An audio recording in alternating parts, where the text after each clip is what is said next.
Hey guys, JT with the pack. We got Coach JT, Coach Larry, and Coach Campbell all here with us today. And this is inside the dugout with the pack. We just came in from a very cold softball practice, Coach and I. We're a little wet, a little damp, so we're a little off our game. Campbell will keep us in line. What do we want to talk about tonight, Campbell? Um, Tonight I think we should talk about um the beginning of a new season and starting off like structure, um, and setting up your team for success at the beginning of a season. Kind of like setting up expectations and how important that is. Yes. I like that. You want me to take that first, uh, Larry, You or got it. You you got want it. Go to ahead. You got it. Go ahead. take it? Hey, if anybody else is wondering, Coach Larry is a little distracted by a great World Series game that is going on right now. A World Series game that is now 2-0 because Shohei Ohtani hit a homer. Oh my gosh. All right, all right, all right. Let's stay focused. Let's stay focused for a couple minutes here. So this is a great timing on this question. So a lot of teams right now are transitioning. So in softball in Colorado, the high school season, the state tournament just ended last week. So now, as a travel ball coach, we get our girls back, right? Because most high school coaches don't want you working with their the girls while they're in season. So now that they're out of season, we get them back. So we had a great practice yesterday. We had a great practice again tonight. And here's one of the things that I'm noticing is it's what Campbell said. Setting expectations up front and how important are not only the expectations, but the structure. So to give you an example, I took over this team from a friend of mine who moved to Boston. And so they're brand new to me. So I got to have a little grace in the beginning, but also I want to set those expectations. So yesterday, the girls showed up right at practice time. And anybody who's been playing ball for any amount of time knows that if coach says you're there at 5 o'clock, if practice time is at 5 o'clock, that means at 4:45 you're there, ready, cleats laced, ready to stretch, right? And that way at 5 o'clock you just go right into whatever the plan is. Now, if as a coach you don't set that expectation, you can't really you can't really discipline until you've set that expectation. So with this new 18U girls fast pitch team that I'm coaching, I have not set that expectation yet, and I didn't even think about it because today was the second day, and I said, "Look, girls, I don't understand what's happening here. We don't show up at 4 o'clock or 4:30 for a 4:30 practice. We show up at 4:45 or or I'm sorry, we show up at 4:15 or 4 o'clock, which gives us enough time to park, get our gear, have our little chats, get to the field, lace up our cleats, and by 4:30 we are primed and ready to start stretching. So tonight, Coach Larry and I got there at 4 o'clock because we're always early, right? And 4:15 rolls around. There's not even any girls at the field, and this little league team is all showing up and they're warming up next to us, and I'm like, we're at the right place, right? And right at 4:30, here come all the girls. They were just hanging out in the parking lot. At 4:30, they're just starting to walk up to the field. And so they sit down, they're talking, they got their slides on still. I'm like, okay, get out there and stretch. And they're like, wait, we haven't put our cleats on. I'm like, oh, you're all late, so we're gonna run. We're not practicing. And they're just like, what? And I said, no, I haven't set that expectation yet. But if you're not 15 minutes early, you are late. And we will talk about this. There's a little bit of grace because we had an early practice and they have school and some other things going on. But the importance of having these expectations set up front and then how that translates in a practice is, I think, where we're going with this. So if I could rein myself in a little bit, if they're ready to roll at practice time, I can get so much more done because if they're showing up at 5 o'clock, by the time you get into practice, it's 5:15, 5:20. That's 20 valuable minutes that could mean everything. And I know it seems like, well, it's only 20 minutes. Yeah, but this time of year, you're looking at an hour and a half practice. You take 20 minutes out of that, and that's a ton of time, right? That's a ton of time. What are You your know, thoughts on what I just said, Larry? fall ball is so hard to judge because the daylight saving times changes. It gets darker a whole lot faster, and so like you said, those 20 minutes are very, very valuable to get a kid, a player, a team out there to do what they need to be doing. So you look at a fall practice. It's probably cut about 45 minutes because of the how dark it gets so soon here. I mean, you figure about 4:30, it's dark. 5 o'clock, it's dark. I mean, you can't be out there. So you guys are going to be playing this weekend outside, and you want to get the team out there to be together to start getting some stuff outside, some work done outside. Um, yeah, it's tough, especially you bringing a new team in. If you had a few of those girls on your team before, they kind of know what you're asking of, and they kind of lead the rest of the girls to, hey, this is how coach wants things done. This is how we're going to do it, and they follow the leader kind of a thing. But with you taking a new team on that everybody's new to you and they're new to us, it's a little tough. And yes, expectations got to be set. And this is how I do things. This is how we want things done. This is how I play catch. This is how we do infield outfield, all that stuff. Because we were talking to them today during the infield outfield. It's like talking Chinese to them. I mean, they didn't understand what we were saying. Yeah. But I guarantee you, kind of like with Campbell and her team, they will understand what we're asking of them, and then they will adjust accordingly. And I guarantee we ask the same question in 2 weeks from now, it won't be the same answer.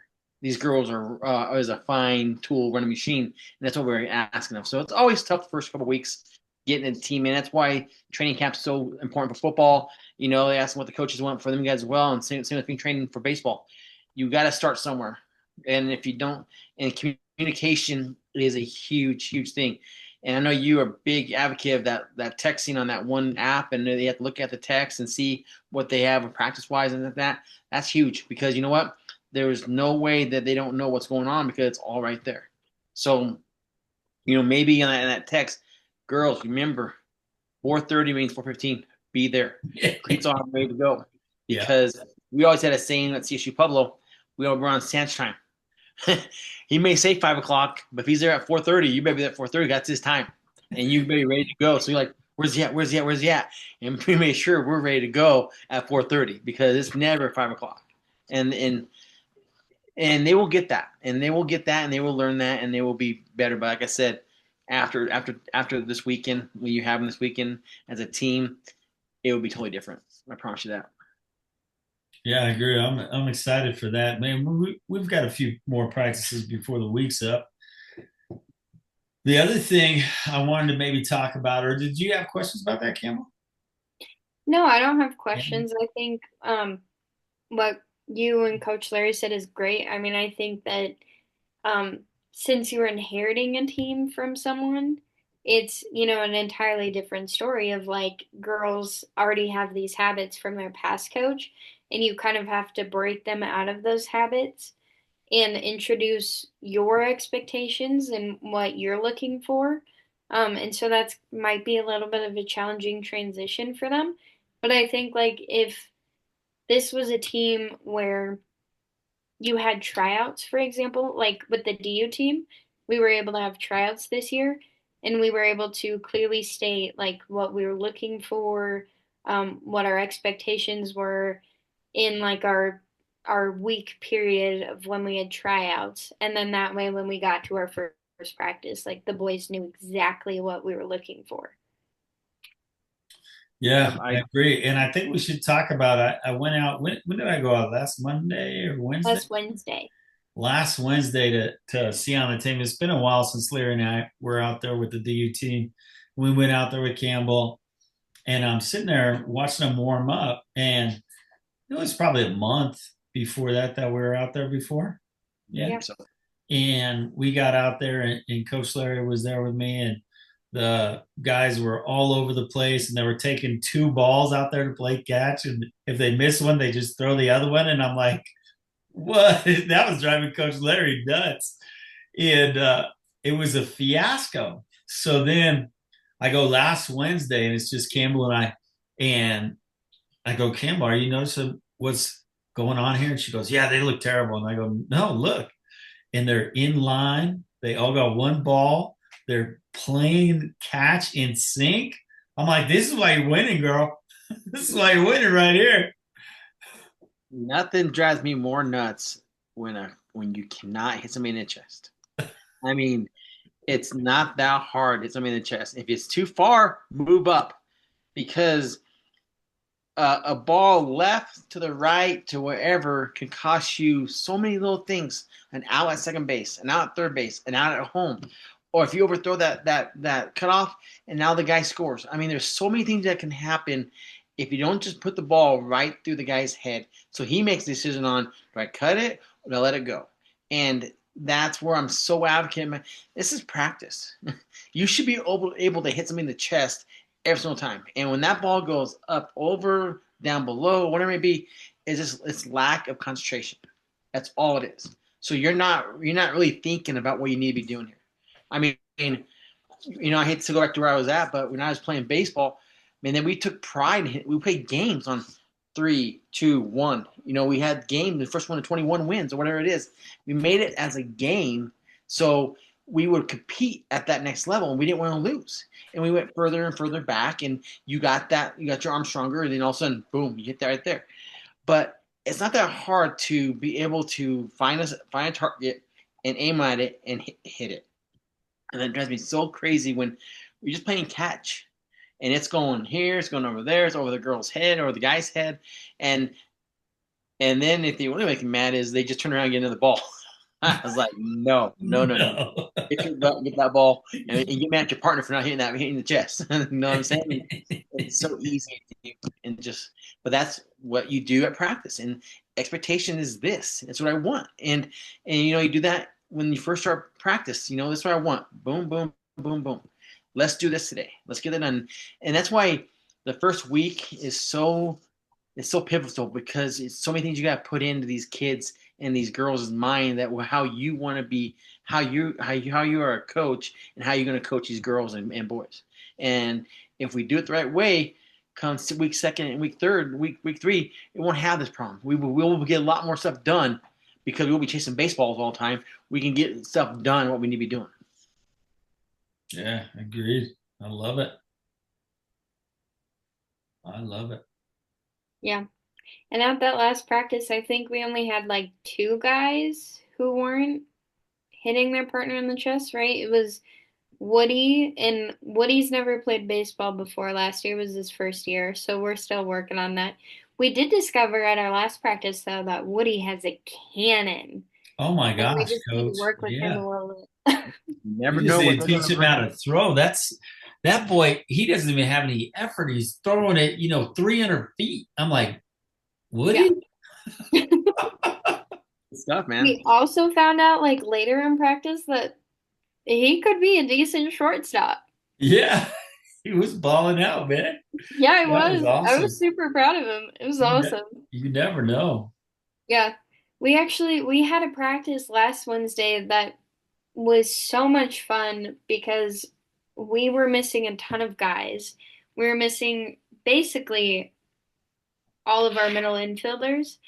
And so we were just moving people around, throwing people at positions they had never played before. And the guys were having so much fun. I was having so much fun. I think Coach JT was having so much fun. And we just had everybody take a ton of reps at places that they don't normally play in the field. And they absolutely loved it. And I love seeing guys in places they don't normally play in because as a manager now I'm looking at it going, oh, wait, Woody in a pinch could totally play shortstop. Or you know what? Dalton is not only a catcher, but he could also play third base. Franklin even after JT had a conversation with him, he might be a clutch first baseman in a situation where we don't have any of our first basemen. Oh, this brings up. I'm glad you brought that up. Actually, this is a good thing we should talk about right here. So, Coach, I'm hitting. I do this infield outfield drill. I don't know if you've ever seen me do it, but I mean, it's reps, and I'm pounding these fly balls and ground balls, everything at the same time. I just go, go, go, go, go, and it gets. I'd like to say that it's going faster than game speed, so that when you get to the game, it's easier. And we're just, I mean, we were going at it, and my first baseman kept missing the ball, which ruins your rhythm. And I went down there. I said, "Hold on, I got to talk to these first base." I said, "Look, you like those guys over there? Yeah. Well, they're trying their hardest to get you the ball. The least you could do is make an effort and scoop these balls. Don't let anything pass you. Just, well, we'll try. No, don't try. I'm not saying try. Do it. Do it. Don't let anything pass you. Those are your teammates.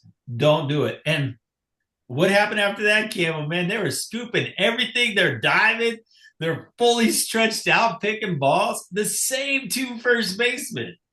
And They I were was like, jumping like a foot in the air to catch some of those balls. Like "Oh nothing yeah, was going past them. yeah." And then I told their teammates, I said, "Somebody makes a play like that over at first, you better be showing them your gratitude." And they're yelling and screaming and hooting and hollering. All of a sudden, these first basemen were picking everything. It was so awesome to see. It was so cool. And it was the same guys. Yeah. The same guys that were missing everything. Why it's called a team sport because Yeah. it's a team. I mean, you don't you're not just one person. You're a team, and you see it right now in the playoffs and World Series that the team's winning the game, not one guy. And the guys get on base for that other player hit a home run with Springer, or I mean, this World Series here alone, you never see the first time in history that a pinch hit grand slam in a World Series. Never before happened. I mean, but that coach saw that player come in. He's like, "Yep, he's the man." Pinch hit. It's an ultimate team game right now, and they're playing for one thing, that trophy, and it's awesome right now how it's all happening. So Yeah, yeah, it's amazing. They look like a bunch of big kids out there. Just they want it so bad. like you told that kid, like you told the first baseman. I mean, that's your teammate over there, and they're trying their best to get that ball over there. So you need to try your best to either block it or scoop it or pick it. And then when you do that, everybody else say, "Hell of a job, good job." Give him a pound in the butt, whatever you may do. But they gotta realize he did it, and you know what? It's good to get gratitude. It's always good to have gratitude. Oh yeah, I love it. And I think there's another thing that I said I said that is good for new coaches, and they don't realize this. So a lot of times when dads start coaching, they don't really know what to do. So they see a YouTube video on fielding ground balls, and then they go out there and they teach these kids how to do ground balls, and they do all these separate drills, but they never really do anything at game speed. And my thing is this. Oh, timeout. Did you see those parents today? You didn't see those guys, did you? No, I didn't. I wanted to go over there and give them or give them our freaking nap because right there we said a parent coaching a kid. The guy had a glove on, and the kid threw the ball, and he just hit the ball. They have no idea where they're gonna go, where the ball's gonna do nothing. He just tried to catch the ball. If he didn't catch it, he just hit the ball with the bat, and the ball went where it went. And I was like, oh my gosh. I was like, she whiz. So go. I'm sorry. Go ahead. I was just going to tell you that, Mike. You should have saw this. Oh, I love it. I love it. But that's the thing, and I appreciate. And this is what this group is for. Guys like that need to be in this group, learning, and they want to do good for their kids, right? They want to do better, and there's no place like this. So then, what these new coaches do, they do that stuff. All right, that's real new. That's like real new, right? But then they also they separate everything. So they do a little bit here, a little bit there, a little bit there, a little bit there, and they do each drill separately. So nothing's at game speed. And then they go out and they play, and they wonder why all of a sudden the shortstop's every time he throws to first, he's launching it over his head. But when in practice, what he was doing was going slow. He hit it right to him. He fielded it and he lobbed it over to first. And now in the game, you're asking him to fire it. You're asking him to go faster. And so it's harder for him in the game than it was in practice. As your coach, you want him to win in the game, so you make practice harder than the game. You make practice faster than the game. And as much as you can do that, as much as you can simulate that, enforce that, it actually makes the game easy, right? It makes the game easy. It is, but you can never replicate game speed to a real game. Like you said, but you put the pressure on practice on no more errors or no more this or no more that, or you're going to run or you're going to do this. Put the pressure on to make it like as best you can as a game situation. And I want to reiterate with this coaching community, we may not know everything out there under the sun or whatever it may be. We're just giving you ideas, and we want you to give us ideas on what you're doing on coaching and how we can help you out and vice versa, because this is what a community is all about. Is we're one. We're one. We're coaches, and we're out there to do our best for everybody. Not just girls softball or baseball, whatever it may be, but we want to make every coach as strong as possible and make us better in the long run. It's like we want to make you guys better in the long run. So that's why this community is so important, because Coach Cambell, she can tell us some things that she's been doing now since she's been now coaching these kids, and what's the difference from week 1 to week 3 or week 4. We will take that with us to get our kids. You never know what we may do or you may do that may help you guys out in the long run. So that's what this community is all about. It's about building each other up to make yourself as good as possible to be a better coach for your team and for your kids. So so join the conversation, join the group, join the community, because it's like Coach always says, it's the team that wins, right? Well, we're making a team of coaches, and we want these coaches to be better. We want to be better, but we also have been doing this a long time, and we want to help you be better. And there's a lot of things that we know. And then if you bring new and fresh stuff in here, we say, hey, what is this? And we dissect it and say, this is a great thing to do. And we add that to our repertoire. I mean, I learn new stuff all the time. Well, I guarantee you within the next 2 months, our mind will be blown away on the stuff we learn from other coaches in the industry. 1, be Europe, and then 2, be the ABCA. I mean, that is like a coach's man's freaking Disneyland, because you have 80 million people there listening to these other coaches around the nation that coach at D1, professional level, club level, whatever it may be, and they're going to give their insights of what we're doing right now, of what they do, what they have fun with, how they get kids to do this, how they get kids to do that. And we'll be in there taking notes and talking to these coaches, talking to these parents, and asking them, what do you guys do here that's different from over here? And we're going to be able to talk to them about our situations and how we do things, and vice versa. And that's how you become a better coach. Is just you never stop learning. You never know more than anybody else. You always want to know what their point of view is, because I tell you what, Coach T and I always talk about certain things about hitting or fielding that he does that I do, and when we look at a different direction and different way of it's not always this way, well, that makes sense. That doesn't make sense if I do like this or if I do like this, and I think I'm a great hitting guy, but there's times I ask Coach Taylor, I'm like, hey, what we do on this part? Yeah, that makes sense. So you're never bigger than the game. The game's always bigger than you, and you just hope to be part of that game as long as you possibly can. And that's what I'm saying with our pack, with the den coming in, and with the good things that we're bringing in to this organization and to Pack Baseball and Pack Nation. Man, we want to learn just like you guys from you guys, like you learn from us, and I'm excited about that, because this is going to be a great ride, and we band together, and it's going to be awesome. I love it. You got anything to add, Campbell?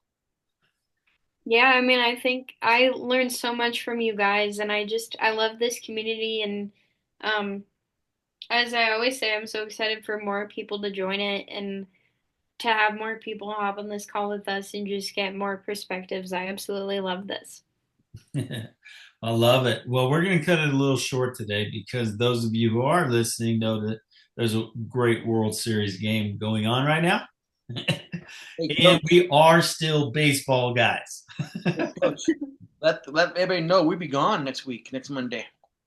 We'll be traveling to the other side of the world. So it's our last Monday call for October and in the November, 1st What November. are you talking about, Coach? We're going to do this from our phone in London. In the plane, we're flying out at 5 o'clock. You never know. You never know. Wi-Fi. We are 40,000 feet, 30,000 feet in the air Exactly. coming to you live because we care about you. Coach is not sleeping because of you. Yeah. Obviously, probably sleeping. Yes, we're doing some great things. Those of you who don't know, we are headed to the European Baseball Conference to launch officially our AI platform. So you will get to be able to be coached by Coach Larry and Coach JT 24/7. We can be in your living room at 2 a.m. coaching you up on your swing. How cool is that? Home goes. Don't matter where you swing. You let us know. We help you out. That's right. You want to improve your fungo? We got you. We got you. We got you. All right, guys. Well, I know it's a short one today, but always a pleasure. Love having you guys. Thanks, Coach Larry and Coach Campbell. Love you guys, and can't wait to see what questions come up for us this Wednesday. I think it's going to be another good one. We got some really awesome things happening in Pack Nation. If you want to check it out, go to trainwithpack.com. That website is trainwithpack.com, and you can get to pretty much everything from there. And I'm excited. There's so much great stuff coming, and we know what it is, so that's why we're so excited. But eventually, you'll know what it is, and you'll be excited too. Yep. I'm excited. Right. Good night, guys. Thanks. Thank you. Good night.